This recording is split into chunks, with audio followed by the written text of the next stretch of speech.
నేతలకు రాజకీయమే పెద్ద వ్యాపారం అనే విమర్శలు ఎప్పటినుంచో ఉన్నాయి. ఈ మధ్య కాలంలో అవి మరింత పెరిగిన విషయం తెలిసిందే. ఎన్నికల్లో గెలవడం కోసం ముందు కోట్ల రూపాయలు ఖర్చు పెట్టడం, గెలిచిన తర్వాత ఎన్నో రెట్లు తిరిగి రాబట్టుకోవడం చాలామంది నేతలు చేస్తున్నారనే ఆరోపణలు నిత్యం వింటూనే ఉంటాం. తెలుగు రాష్ట్రాల్లో ఇప్పుడు జనరల్ లోక్సభ బరిలో నిలవాలంటే ఒక్కో అభ్యర్థి ఏకంగా 100 కోట్ల రూపాయల పైనే ఖర్చు పెట్టాల్సిన పరిస్థితి ప్రతి ఒక్కరికి తెలిసిందే. ఎన్నికల సంఘం అనుమతించిన మొత్తానికి వాస్తవ ఖర్చుకు మధ్య ఎక్కడ పొంతన ఉండదని చెప్పొచ్చు. అయితే గతంతో పోలిస్తే రాజకీయ నాయకులు ఇప్పుడు స్మార్ట్గా మారారు. కొంతమంది నాయకులు ఒక రాజకీయ రంగాన్ని నమ్ముకోకుండా వాళ్ళ కుటుంబ సభ్యుల పేరుతో రియల్ ఎస్టేట్ వ్యాపారం చేయడంతో పాటు స్టాక్ మార్కెట్లలో కూడా పెద్ద ఎత్తున పెట్టుబడులు పెడుతున్నారు.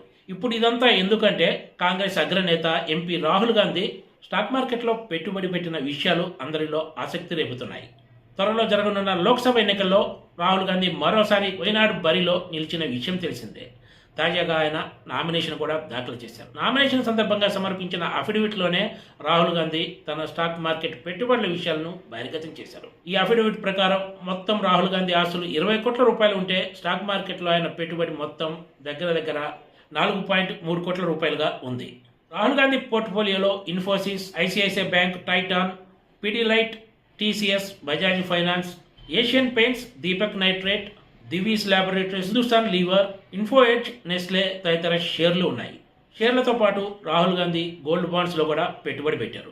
అఫిడవిట్లో రాహుల్ గాంధీ బహిర్గతం చేసిన షేర్ల వివరాలు ఇప్పుడు సోషల్ మీడియాలో పెద్ద వైరల్గా మారాయని చెప్పొచ్చు. Please subscribe TG TV.